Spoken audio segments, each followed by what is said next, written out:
নিরাপদ পানি মানুষের জীবনে অন্যতম মৌলিক অধিকার। এটি নিশ্চিত করা রাষ্ট্রের গুরুত্বপূর্ণ দায়িত্ব। অথচ রাজধানীর বিভিন্ন এলাকায় কয়েক মাস ধরে ট্যাপের পানিতে আসছে ছোট ছোট পোকা আর ময়লা। পানির রং পাল্টেছে, আছে দুর্গন্ধ। কোনো রকম ধোয়া মোছা, রান্না ও গোসলের কাজ সারতে পারলেও খাওয়ার অযোগ্য এ পানি। এলাকার বাসিন্দারা এখন ভুগছেন চরম পানি সংকটে। বারবার অভিযোগ জানানোর পরও হয়নি সমস্যার সমাধান। উল্টো দুর্গন্ধযুক্ত পানির সঙ্গে পোকা ও ময়লা আসার দায় নিচ্ছে না ঢাকা পানি সরবরাহ পয়ঃনিষ্কাশন কর্তৃপক্ষ। শাহনাজ খান সুমনের প্রতিবেদনে বিস্তারিত জানাচ্ছেন সানজিদা ইসলাম।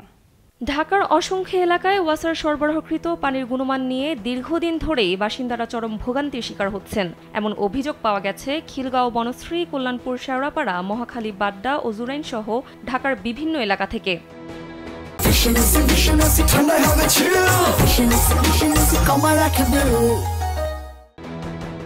খিলগাঁওয়ের ভুক্তভোগী এক বাসিন্দা জানান, 15 থেকে 20 দিন ধরে পানির সঙ্গে লাল কেঁচো ও সাদা লার্ভার মতো পোকা আসছে।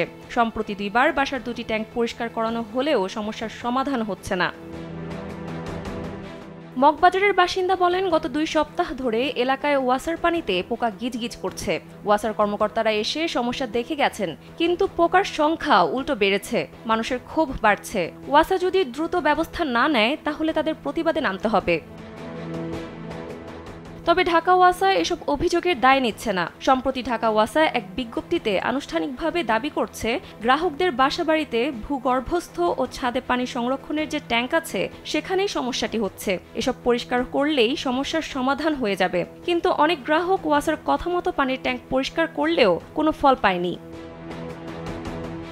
ঢাকা ওয়াসার MODS জোন 6 এর নির্বাহী প্রকৌশলী মোহাম্মদ ইমরানুল ইসলাম বলেন, একাধিকবার অভিযোগ আসে এলাকাগুলোর পানির লাইন পরীক্ষা করা হয়েছে, কিন্তু ওয়াসার পক্ষ থেকে কোনো ত্রুটি পাননি তারা।